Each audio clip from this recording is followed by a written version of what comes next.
Hey, welcome. Today, we're pulling back the curtain on modern marketing. We are going to dig into the key metrics that help businesses really understand you, the customer, so they can make much smarter decisions. You ready to see how it all works? Let's get into it. You ever get that feeling that your phone is, I don't know, reading your mind?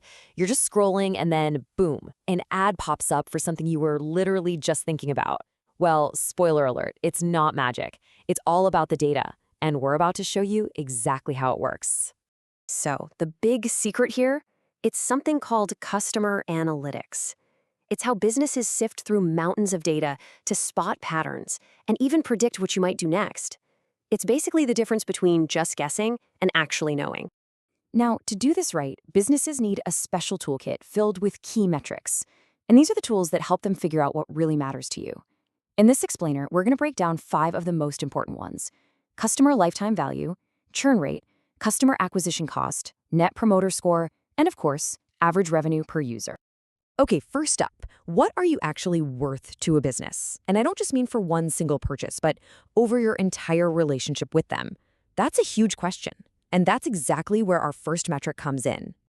And that metric is customer lifetime value, or CLV for short. The most important word here is predicts. See, it's not about what you've already bought. It's all about what a company expects you'll buy in the future. So think about it like this. A coffee shop might use CLV to realize that a loyal customer isn't just worth $3 for a latte, they're worth hundreds of dollars over their lifetime. So here's the big takeaway.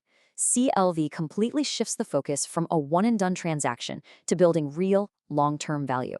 It's the difference between a single sale and a lifetime of loyalty. You know, getting a new customer is one thing, but holding on to them, that's a whole different ballgame. If a business is losing customers just as fast as it's getting new ones, it's like trying to fill a bucket with a hole in it. And that leak, it actually has a name, and it's our next key metric. That name is churn rate. It's simply the percentage of customers who walk away over a certain period of time. For any subscription service, like say Netflix, churn is a super critical sign of the company's health.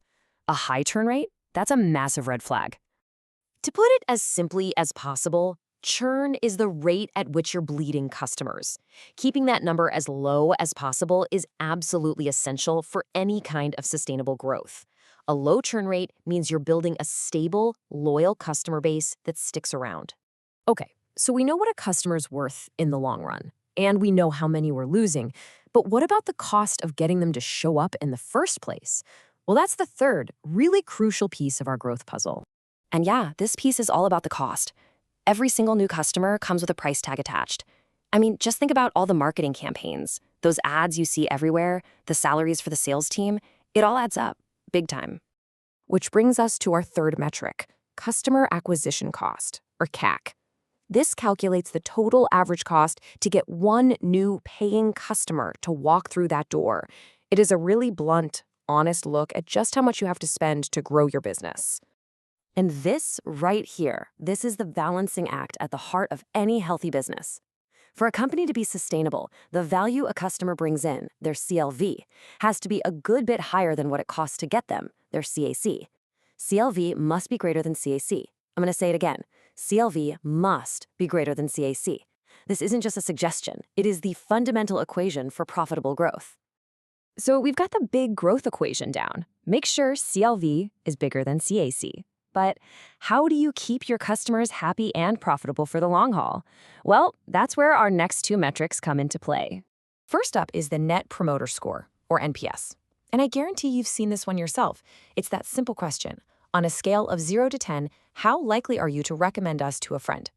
It's a direct, really powerful way to measure customer satisfaction and figure out who your biggest fans are, and maybe who your biggest critics are too.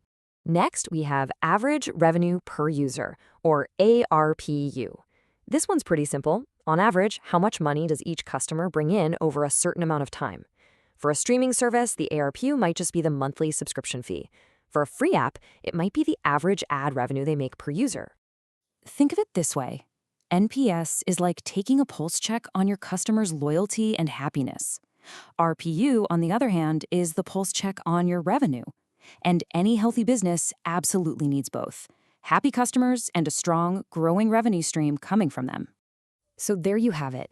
These 5 metrics are way more than just a bunch of numbers on a spreadsheet. They're a powerful system for making smart, data-driven decisions that actually fuel growth. And now, you know how they all fit together. All right, here's your whole analytics toolkit in a nutshell. First, know what your customer is worth. That's CLV. Then, do everything you can to keep them from leaving. That's churn. And don't overspend to get them in the first place. That's CAC.